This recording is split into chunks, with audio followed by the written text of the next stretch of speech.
Assalamualaikum warahmatullahi wabarakatuh. Bagaimana kabar kalian semua? Semoga selalu diberikan kesehatan serta diberi perlindungan oleh Allah Subhanahu wa Ta'ala. Nah, hari ini kita akan membahas tentang facilitating learning yang mencangkup perspektif belajar mengajar menurut teori kognitivisme, kemudian metode yang dapat diterapkan pada teori kognitivisme, dan yang terakhir penilaian dan evaluasi pembelajaran peserta didik yang digunakan dalam teori kognitivisme. Langsung saja ke pembahasan pertama tentang perspektif belajar mengajar menurut teori kognitivisme. Teori kognitivisme dikembangkan oleh Jean Piaget yang merupakan seorang psikolog asal Swiss. Model belajar kognitif mengatakan bahwa tingkah laku seseorang ditentukan oleh persepsi serta pemahamannya tentang situasi yang berhubungan dengan tujuan belajarnya. Teori belajar kognitif berbeda dengan teori behavioristik, di mana pada teori kognitif lebih mementingkan proses belajarnya dibandingkan dengan hasilnya. Aliran kognitivisme ini muncul sebagai bentuk ketidakpuasan terhadap konsep belajar yang dikemukakan oleh tokoh-tokoh teori behaviorisme, di mana pada teori kognitivisme ini peserta didik tidak lagi dianggap sebagai objek yang pasif dalam proses belajar, akan tetapi dianggap sebagai makhluk yang berpikir dan aktif untuk memahami lingkungan.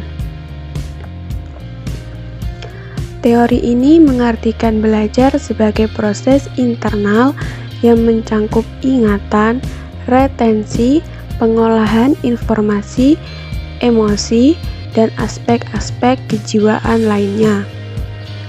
Belajar merupakan aktivitas yang melibatkan proses berpikir yang sangat kompleks. Proses umum teori belajar kognitif antara lain: yang pertama, lebih mementingkan proses belajar daripada hasil. Yang kedua, tingkah laku seseorang ditentukan oleh persepsi serta pemahamannya tentang situasi yang berhubungan dengan tujuan belajarnya.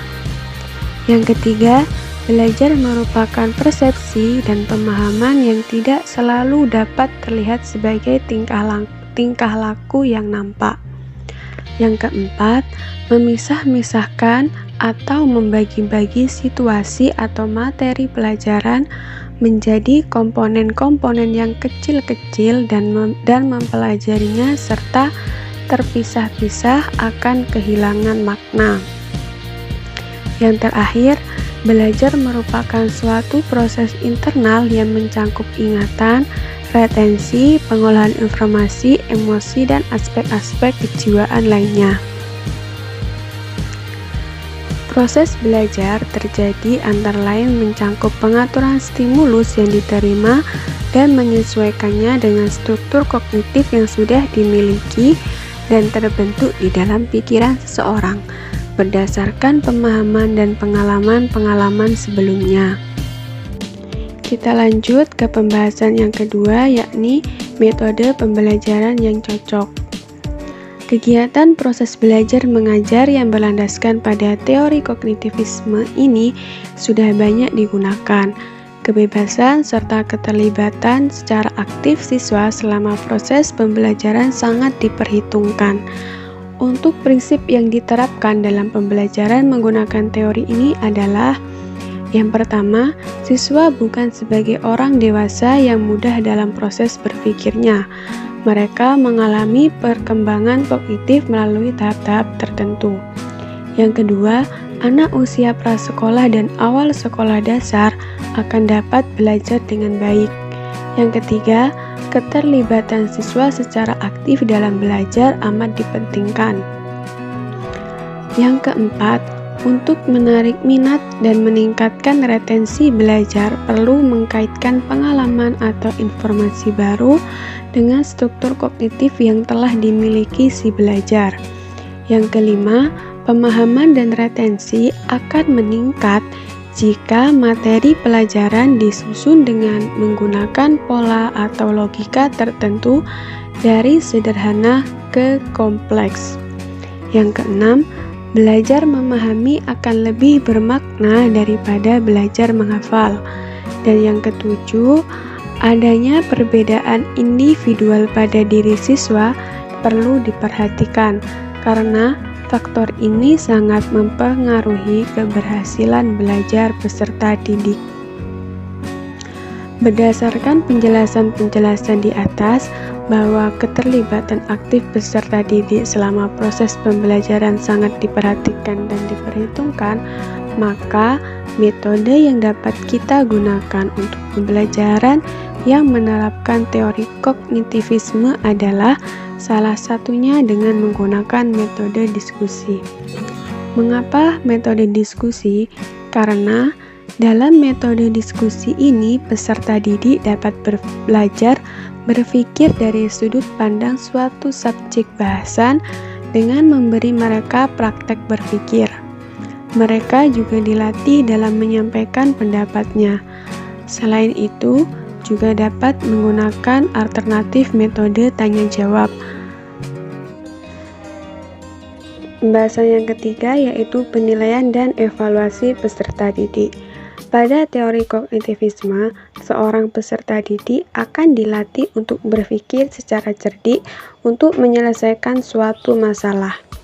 Peserta didik harus dapat menggali pengetahuannya sendiri. Menurut Piaget, teori kognitivisme adalah suatu proses belajar melalui interaksi antara individu dengan lingkungannya dengan melibatkan proses berpikir. Untuk tujuan aspek kognitif berorientasi pada kemampuan berpikir yang mencangkup kemampuan intelektual yang lebih sederhana, yaitu mengingat sampai pada kemampuan memecahkan masalah yang menuntut siswa untuk menghubungkan dan menggabungkan beberapa ide, gagasan, metode, atau prosedur yang dipelajari untuk memecahkan masalah tersebut. Untuk aspek kognitif terdiri atas 6 tingkatan. Yang pertama, tingkat pengetahuan. Yang kedua, tingkat pemahaman. Yang ketiga, tingkat penerapan. Yang keempat, tingkat analisis. Yang kelima, tingkat sintesis. Dan yang keenam adalah tingkat evaluasi. Dengan adanya teori kognitivisme, peserta didik nantinya akan memiliki pengetahuan yang lebih luas. Namun, pada teori ini, peserta didik akan memiliki kemampuan yang berbeda-beda antara satu dengan yang lainnya. Perbedaan ini akan menimbulkan kesenjangan apabila seorang pendidik tidak dapat mengontrol adanya perbedaan tersebut. Salah satu upaya yang dapat dilakukan untuk mengetahui tingkat keberhasilan selama proses pembelajaran adalah dengan cara melakukan tahapan evaluasi. Evaluasi sendiri berasal dari bahasa Inggris, yakni evaluation, yang secara umum diartikan sebagai suatu proses yang sistematis untuk menentukan nilai sesuatu dalam kurung tujuan, kegiatan, keputusan, unjuk kerja, proses, orang, ataupun objek berdasarkan pada kriteria tertentu. Dalam konteks pembelajaran, evaluasi diartikan sebagai proses sistematis dalam menentukan tingkat ketercapaian tujuan pembelajaran yang telah ditentukan.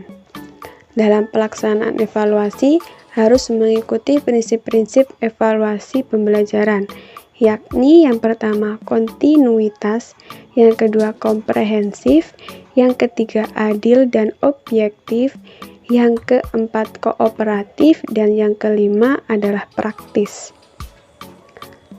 Berdasarkan dari segi alat penilaian hasil belajar dapat dibedakan menjadi dua, yakni yang pertama teknik tes dan yang kedua teknik non-tes. Dalam teknik tes antara lain menggunakan tes uraian yang bersifat subjektif dan tes objektif.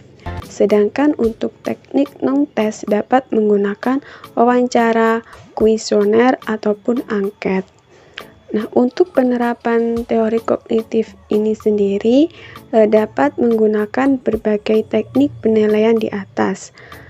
Dan menurut kelompok kami dapat menggunakan tes wawancara karena dengan begitu seorang pendidik dapat mengetahui kesulitan apa saja selama proses pembelajaran dan di bagian manakah peserta didik tidak dapat memahaminya serta mengetahui sejauh mana